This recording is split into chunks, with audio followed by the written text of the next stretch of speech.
I used to think love was supposed to lift you up, not break you down. Back then, I believed in Maya more than I believed in myself.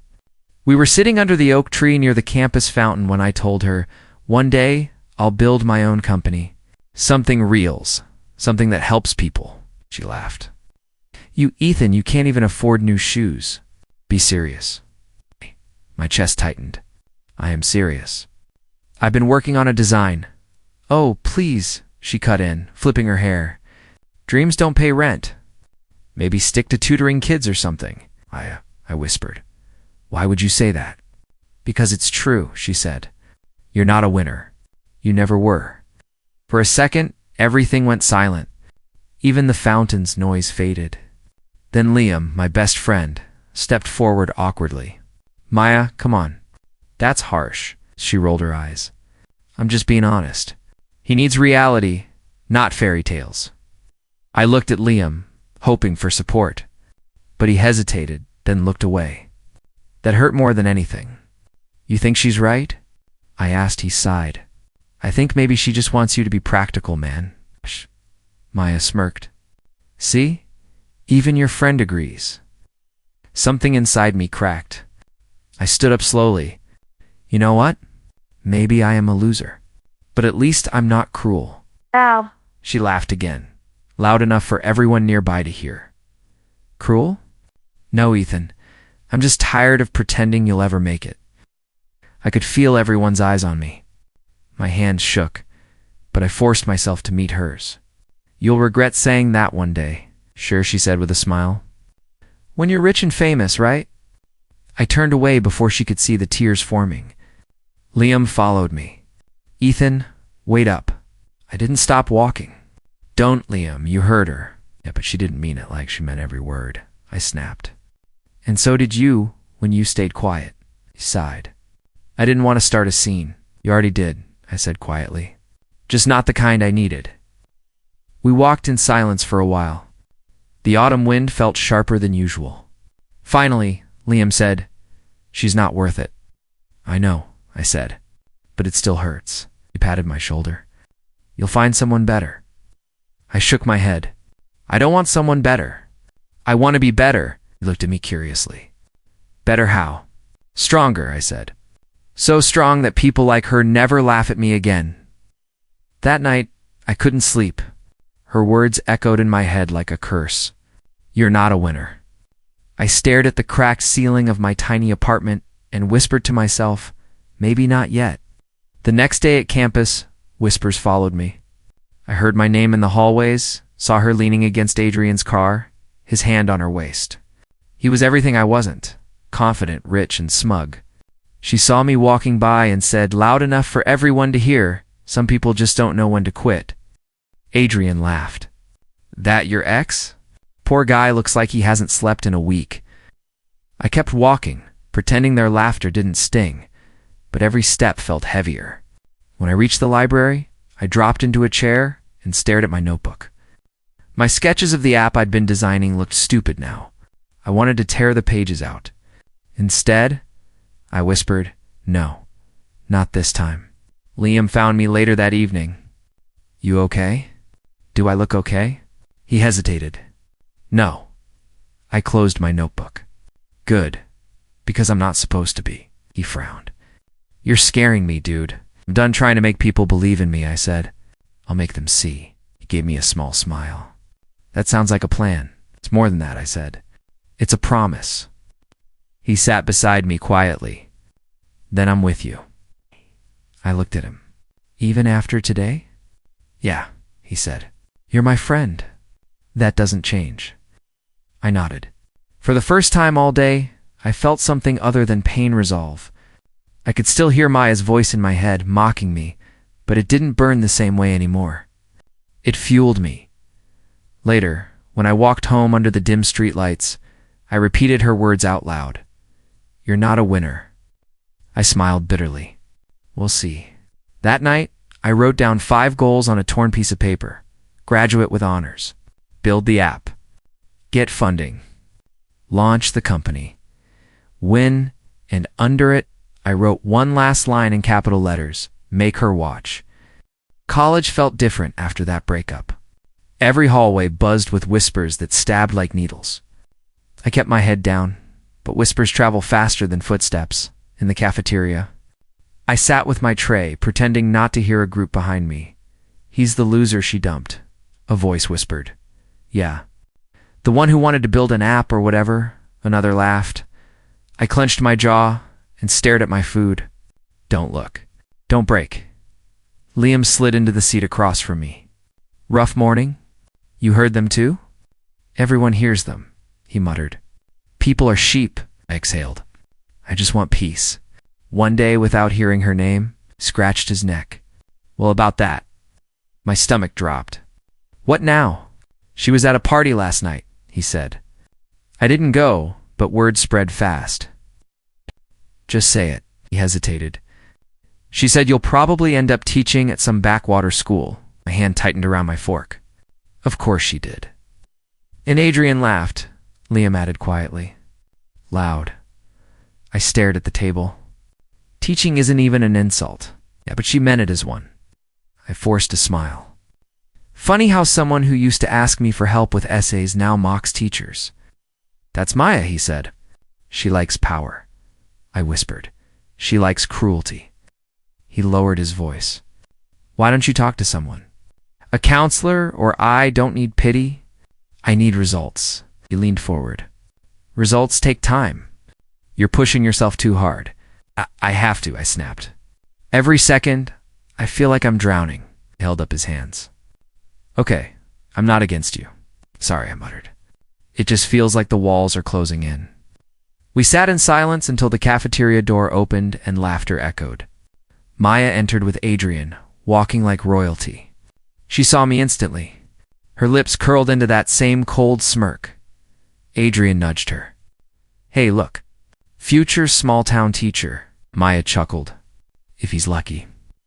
I gripped my backpack and stood up. "Let's go." Outside, the air felt sharp. Liam jogged beside me. "You gonna be okay?" "No," I said honestly. "But I'm learning to live with that." He frowned. "You shouldn't accept pain like it's normal. It's fuel," I whispered. "Pain is fuel." Later, I went to my part-time tutoring job at the community center. Working with kids usually calmed me. Today, it just reminded me how Maya turned something noble into a joke. A student tugged my sleeve. "Mr. Ethan, why are you sad?" I forced a grin. "Just thinking a lot." "Focus on your math, champ." After work, I sat in the library, pretending to study, but mostly staring at the reflection of my laptop screen. My eyes looked tired. Defeated, Liam found me again. "You skipped dinner? Not hungry? You're shaking?" "I'm angry," I admitted, and embarrassed, and tired of being the joke. "You're not a joke to me," he said. I smirked. "You didn't defend me much earlier. That's not fair." "No," I said, voice low. "It's not." He rubbed his face. "I'm trying, man, I know." The anger faded a little. "Sorry. Everything feels heavy." "I get it." I tapped my notebook. "I need to push harder. I need to prove I'm not who they say I am." "You don't need their approval." "I don't want approval. I want silence. I want respect." He nodded slowly. "So what now?" "I don't quit," I said. "Even if it kills me." He chuckled softly. "That's dramatic. I earned it." The library lights hummed above us. Through the window, I saw Maya outside, laughing with Adrian again. I felt a sharp twist in my chest, but this time it leaned closer to fire than hurt. Liam watched me watching them. "One day, they won't matter." "One day," I echoed, "but right now, they push me." "You sure revenge motivation doesn't backfire?" "It's not revenge," I said. "Not exactly. It's proof." He crossed his arms. "Proof of what?" "That I'm not weak. That I can stand on my own. That I don't break when they point and laugh." Liam studied me. "You sound different." "I am different." He nudged me.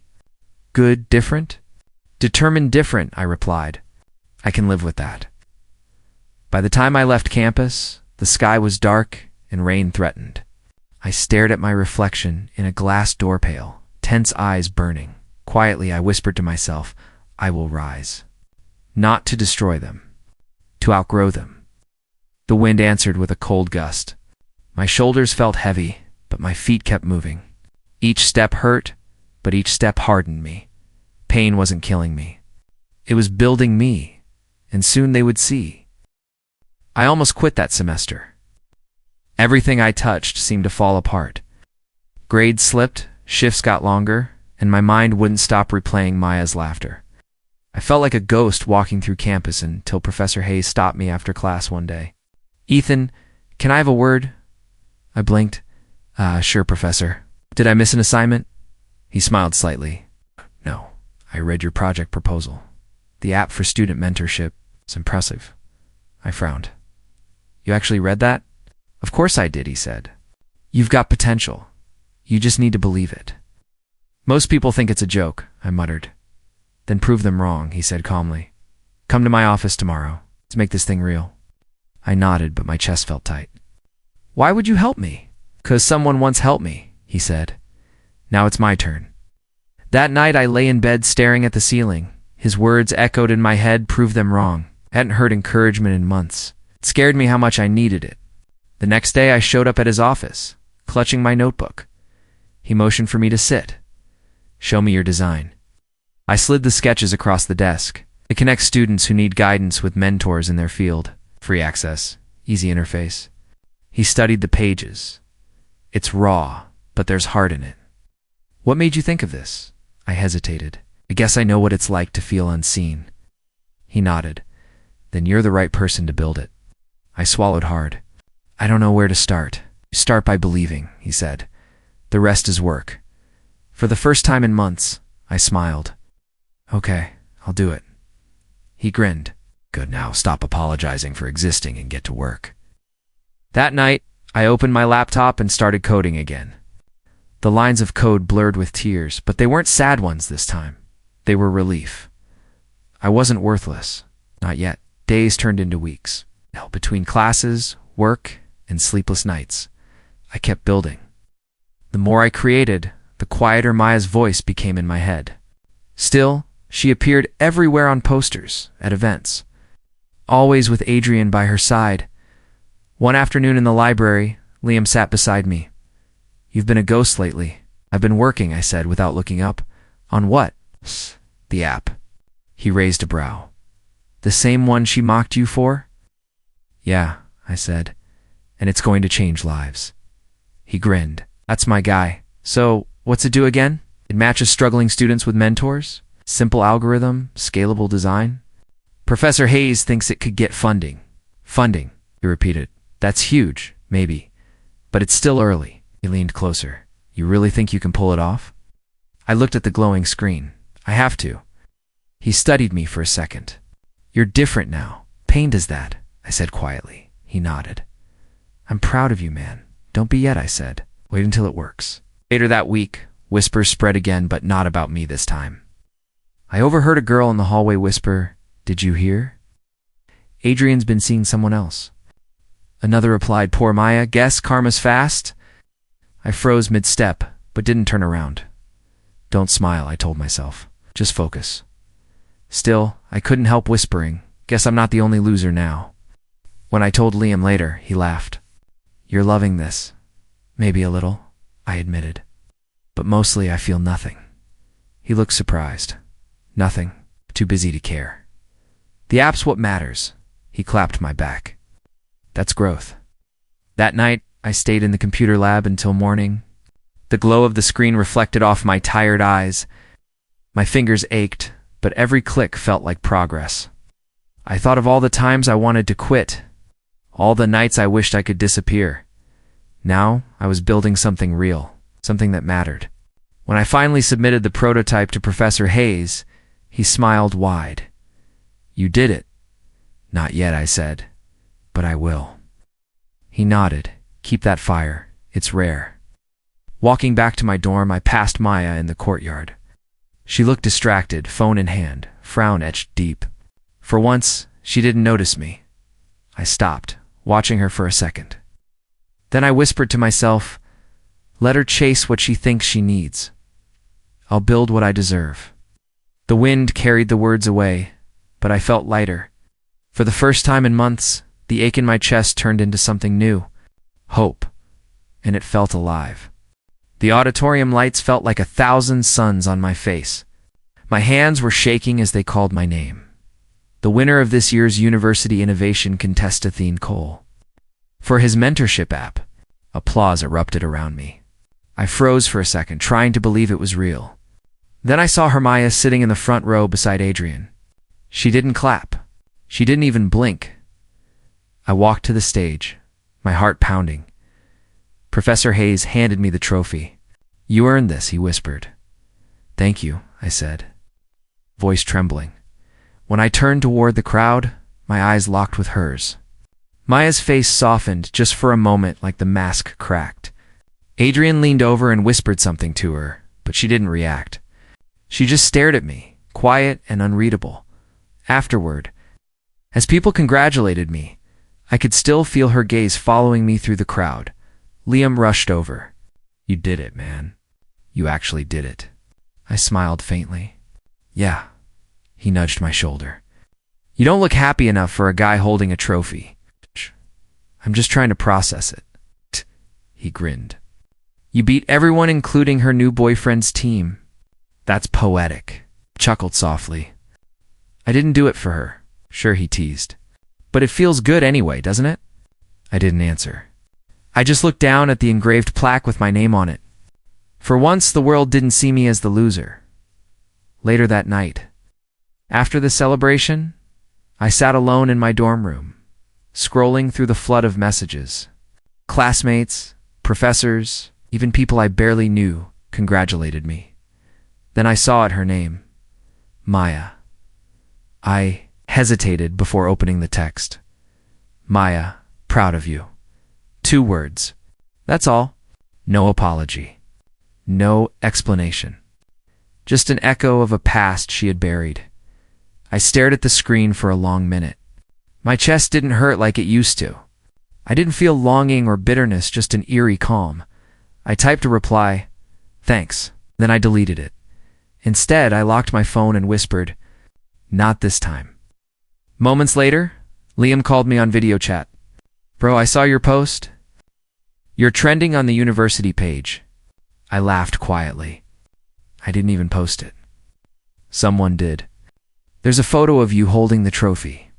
Maya's in the background, looking like she swallowed a lemon. Smirked. "Don't exaggerate. I'm serious," he said between laughs. "That's karma right there."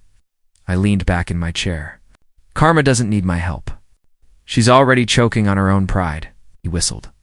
"Whoa, someone's getting philosophical." "Just tired," I said. "Tired of proving myself to people who never cared?" He softened. "You proved it anyway. That's what matters." "Maybe, but this doesn't feel like revenge. It feels different." "How so?" "Quieter," I said. "Like I don't need to say anything anymore." He nodded. "Silence hits harder than words sometimes." "Yeah," I murmured. "And it's free." He grinned. "You're evolving, man. Guess pain does that." We talked a while longer about the future, the app, the next step, but once the call ended, the silence returned. I stared at the trophy sitting on my desk, reflecting the dim yellow light.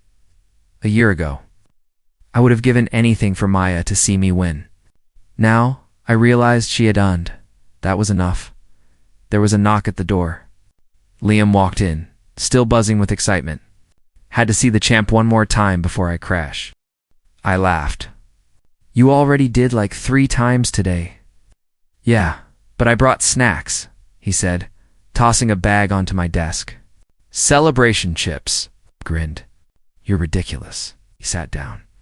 "So, did she text you?" "Yeah," he raised an eyebrow and I deleted it. He blinked. "You serious?" "Dead serious." Oh. Old Ethan would have written a paragraph begging for closure. Old Ethan didn't know silence could scream louder. He whistled. "I like this version better." I smiled faintly. "Me too." We sat in quiet for a moment, munching chips. Then he said, "So, what's next?" "Next?" I repeated. "I keep going. There's more to build. Not even gonna flex a little." Winning's not the flex, I said. Moving on as he nodded approvingly. That's deep. Don't quote me, I joked. We laughed softly. The noise of the hallway faded until only the hum of the lamp filled the room. Before heading out, Liam paused at the door. You know, she's probably thinking about you right now. I looked at the trophy again. Good, I said. Let her remember what she threw away. When he left, I picked up the trophy, tracing my fingers along the engraved letters. The metal was cold, but it felt like warmth inside me. I whispered to myself, I'm not chasing her anymore. Outside, the city lights shimmered like quiet applause, and for the first time in a long time, I didn't need anyone to clap for me. Success felt strange. Not loud, not flashy, just quiet satisfaction. Emails flooded in, invitations, investors, interviews. My app was gaining traction faster than I could keep up. And yet the moment that told me I'd really made it wasn't in a headline. It was when Maya showed up again. I spotted her at a tech mixer, holding a glass of champagne, pretending to listen to someone. Her eyes found me instantly. She smiled. Ethan, wow, you look different. I smiled back lightly. Working hard does that. I read about your app, she said, stepping closer. It's impressive. Thanks. She hesitated. Can we talk? Somewhere quiet? I nodded, mostly out of curiosity. We walked to the balcony. The city lights reflected in the glass, sharp and cold. She sighed. You really did it, huh? Did what? Proved me wrong. I met her gaze. Wasn't trying to, she laughed softly. Still stubborn? Still dramatic? I replied. Her laugh faded. I'm happy for you, Ethan. You don't have to lie. I'm not lying, she said, her tone shifting. I just miss talking like this. Talking like what? Like before everything got messy. Before you humiliated me. Her lips parted. I didn't mean yes you did, I cut in. You meant every word. It. She stared at her drink. People change, do they? I asked. Or do they just regret getting caught being cruel? She sighed. Adrian's not who I thought he was. I'm sorry to hear that, I said, without emotion. She looked up, searching my face. You don't mean that. You're right, I said. I don't. She took a shaky breath. I made mistakes. So did I said. I believed you. Her eyes softened. Ethan, can we start over? I blinked. Start over. Not like before, she said quickly. I just want us to what? I asked quietly. Pretend none of it happened? No, she whispered. Just maybe find something again. I studied her face, the desperation behind her charm. You don't miss me, I said. You miss control. Her smile faltered. That's not true. It is, I said, voice steady. You want the version of me that needed you? But he's gone. She looked down. I don't even know who you are anymore. I exhaled slowly. That's because I stopped letting you define me. For a long moment, neither of us spoke. The music from inside drifted faintly through the glass doors. Finally, she looked at me again, her voice trembling. I was wrong about you. I nodded. You're... She reached out suddenly, fingers brushing my wrist. Ethan, wait. I froze. Her touch was familiar, but it didn't pull me in. This time it pushed me back. She leaned forward slightly. You don't have to pretend you don't feel something. I took a step back. I don't have to pretend anything. Her hand hovered midair. I still think about you. I don't, I said quietly. Her eyes widened, hurt flashing across her face. You're cold. No, I said. Just done bleeding. She looked away, blinking fast. Adrian and I aren't happy. That's between you and him. I wanted to see if we could. I stopped her with a small gesture. Maya, she looked up. You said I'd never be a winner, I said softly. Remember? Her breath caught. Ethan, look around, I continued. I didn't win to prove you wrong. I won because I stopped chasing you. She stood still, her face pale under the golden lights. For the first time, I saw something in her eyes I'd never seen before. Not of me, but of the mirror behind me, of what she saw reflected back. because she finally realized what I had. I didn't need her anymore. I turned toward the door. Take care of yourself, Maya. Ethan, please, but I was already walking away. Inside, Liam spotted me instantly. You good? I smiled faintly. Better than ever. He raised an eyebrow. She talked to you, didn't she? She tried and went. I let her talk. He grinned. You didn't cave. I'm proud. I didn't even feel tempted, I said. That's how you know you've healed, he replied. I nodded. Yeah, she doesn't scare me anymore. We left the event early, walking under the night sky. My phone buzzed once her name on the screen again. I didn't open it. Instead, I slipped it into my pocket and whispered to myself, silence says enough. The stars above felt brighter that night, not because the world changed, but because I finally had. News travels fast when someone falls. I saw Adrian's face on the TV before I even heard from her. Fraud, embezzlement, collapse. His company burned in headlines. And so did everyone tied to Jim, including Maya. I didn't plan to reach out. But a week later, she found me. She stood outside my office building, drenched in rain, eyes red. Ethan, she whispered, voice shaking. Please, can we talk? I hesitated. You shouldn't be here. Please, she repeated. Just 5 minutes. I sighed and opened the door. 5. Inside, she sat across from me, her hands trembling around a cup of untouched coffee. Everything's gone, she said. Adrian's under investigation. Reporters won't stop calling. My name's in every article. I leaned back. So you came to me? Tears welled up. I didn't know where else to go. I studied her. The woman who once called me small now looked smaller than ever. You have family. They won't talk to me, she whispered. They think I knew about the fraud. I folded my hands. Did you? She looked up sharply. Of course not. I held her gaze. You sure? Yes, she said, voice breaking. I was stupid, not corrupt. I nodded slowly. That's something. Her voice cracked. I made mistakes, Ethan. Big ones. But I never thought it would end like this. Neither did I said quietly. She wiped her face. I deserve this, don't I? I didn't say that, but you're thinking it. Shrugged. Maybe once. Not anymore. She looked confused. Why not? Because I learned something, I said. Pain doesn't always destroy. Sometimes it builds. She frowned. Builds what? Empires, I said simply. You taught me that. She laughed weakly. So this is it, huh? The part where you watch me crumble. I shook my head. No. I'm not here to gloat. Then why am I here? Maybe for closure, I said.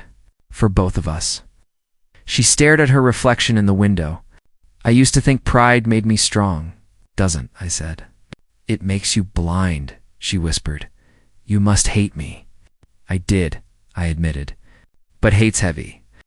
I had to put it down. She looked at me, searching. How did you do it? By realizing you were never my ending, I said. Just my lesson. Silence filled the room. For a moment, I thought she'd leave, but instead she said, I can't even get a job. No one will hire me. I'm ruined. I tapped my pen against the desk. I can make a call.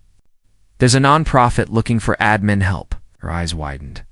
You'd do that? After everything? Not for you, I said. For me? She nodded slowly. You're better than me. No, I said. Just freer. Tears slid down her cheeks. I don't deserve your kindness. Probably not, I said softly, but I'm giving it anyway. She looked down. Why? Because vengeance isn't cruelty anymore, I said. It's walking away untouched. She covered her face. I wish I'd seen this version of you before. You couldn't, I said. You only saw what made you feel powerful. Her shoulders trembled. Adrian ruined me, I said. Your pride did. She stared at me through watery eyes. So this is how it ends? No, I said. This is how it finally stops. She nodded, defeated. I'll take the job. I'll send the contact info tomorrow. She stood slowly. Thank you, Ethan, I mean it. You don't need to, I said. Just make something of it. As she walked toward the door, she paused. You really don't feel anything? I thought for a moment. Pity, maybe. But no anger, she whispered. That's worse. Maybe, I said, but it's peaceful. When she left, I stood at the window, watching her disappear into the rain. Liam appeared in the doorway a minute later. Was that her? Yeah. He crossed his arms. You actually helped her? I did. He groaned. You're too kind, man. She doesn't deserve it. Maybe not, I said. But I deserve to be done. He nodded slowly. Fair point. I turned back to the rain. She taught me what pride costs. I just hope she learns before it kills her. Liam clapped my shoulder. You've changed, I said, and I'm not giving that back. When he left, I whispered to the empty room, some debts aren't paid with revenge, they're paid with peace. And for the first time, I truly meant it. 3 years. That's how long it took to turn pain into something worth standing for. My company's logo flashed across the massive stadium screens, lights blinding, cameras everywhere. I gripped the microphone, heartbeat steady this time, not from nerves, but control. Ladies and gentlemen, I began. Thank you for being part of this journey. 3 years ago, I was just another kid with an idea nobody believed in. Applause echoed, but I barely heard it. My eyes scanned the crowd, thousands of faces blurred into color and light. And then I saw her. Maya far back, in the cheap seats.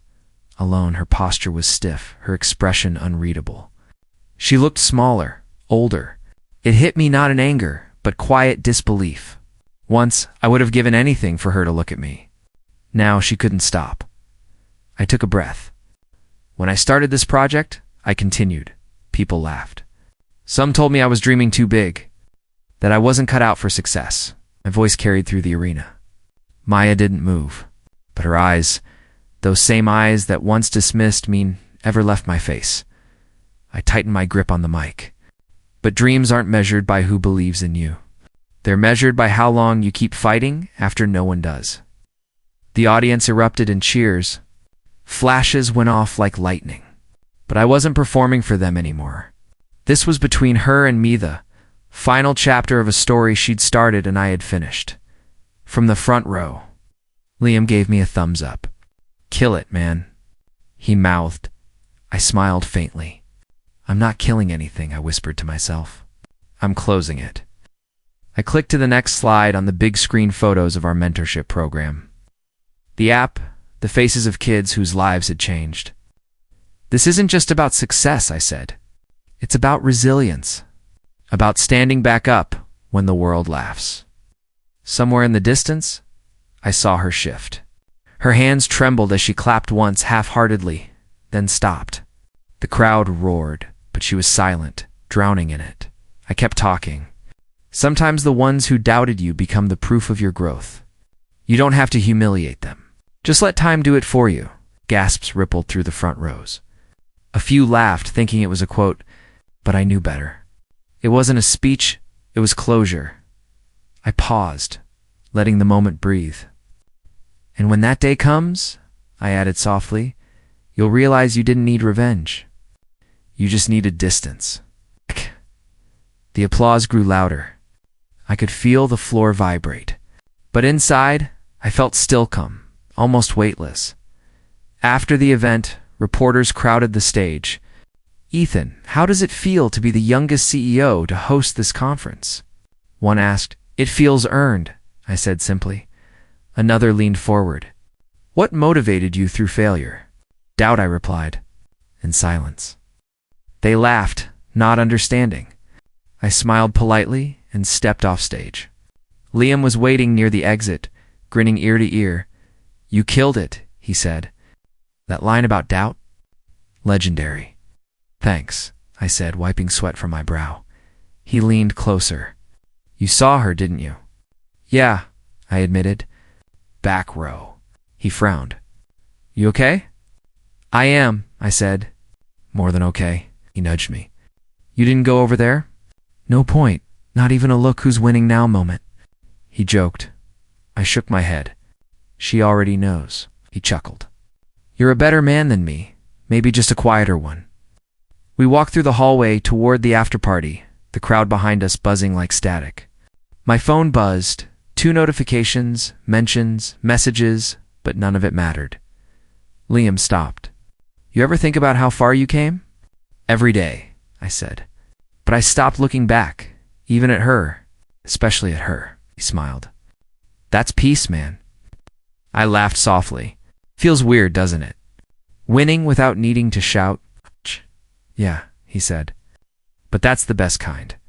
When we stepped outside, cool night air brushed against my face. I turned back toward the stadium. The lights glowed bright behind us, but up in the stands, one spot was empty now. She was gone. I whispered, "Goodbye, Maya." Liam glanced over. "What did you say?" "Nothing," I replied. "Just finishing a sentence I started years ago." He smiled. "You're getting poetic again. Guess closure does that." He walked toward the car. My reflection shimmered in the window as I opened the door. For the first time, I didn't see the broken boy she once mocked. I saw the man who outgrew her shadow. The echoes of the crowd still lingered behind me, fading into the distance. I didn't need to look back to know she'd heard every word. And maybe, just maybe, that was enough. The night air felt colder than I expected, but clean like the world had been washed and reset. The stadium lights were dimming behind me, leaving only the soft hum of distant applause fading into memory. My phone buzzed before I even reached the car. Liam's voice came through, loud and teasing. "She saw you shine, huh?" I smiled faintly. "I think she saw everything." "Good," he said, laughing. "About time she watched from the cheap seats?" "Yeah," I said quietly. "Funny how things flip." "Man, you should have seen her face," he went on. "She looked like someone just stole her spotlight." I leaned against the car, staring up at the stars. Maybe the light was never hers to begin with. He paused. "You sound calm." "To calm. No victory dance? No celebration?" "I'm done dancing for anyone," I said. "Winning stopped being about her a long time ago." He chuckled. "You're saying that, but deep down admit it, seeing her there must have felt good." "Did," I admitted, but not in the way I thought it would. It didn't feel like revenge. It felt final. Like I closed a door and locked it, I said. "No anger, no hate, just peace." He was silent for a second. "You forgave her, didn't you?" I took a deep breath. "Yeah, even after everything. Especially after everything." He laughed softly. "You always surprise me." "I didn't forgive her because she earned it," I said. "I forgave her because I wanted to breathe again." "That's deep, man. It's freedom," I said. "For the first time in years, I don't feel small," he exhaled.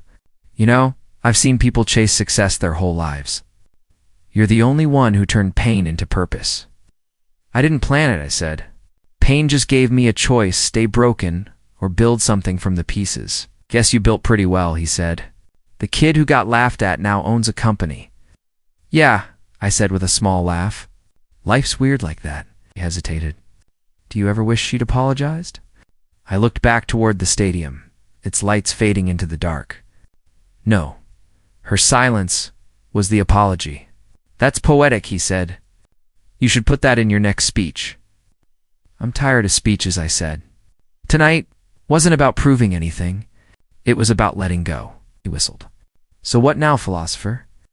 I smiled. "Now, I live. Just live." "That's enough," I said. "I chased validation for so long, I forgot how to just exist." He hummed thoughtfully. "Well, existing looks good on you, champ." "Don't call me champ." "Too late," he said. "You earned it." I laughed quietly. "Guess I did." There was a pause, the kind that only comes when everything that needed to be said has been said. Liam broke it softly. "You think she'll ever reach out again?" "Maybe," I said. "But I won't answer." He chuckled. "Cold. Peaceful," I corrected. "Yeah," he said. "Peaceful sounds better." We hung up. I slipped my phone into my pocket and stood there for a long moment, the night pressing around me. I could still hear echoes of my speech, still see the crowd's faces, still feel her stare like a ghost fading with the lights. For years, I thought victory meant making her regret everything. But standing there, under the quiet sky, I realized I didn't need her regret. I just needed to feel whole. I finally did. I glanced once more at the stadium, lowing faintly in the distance, then whispered to myself, "You were wrong. Maya, I didn't just win success." The wind carried my words away. Soft and sure, I won myself back. I finished. "And that's everything you said I'd never be a winner."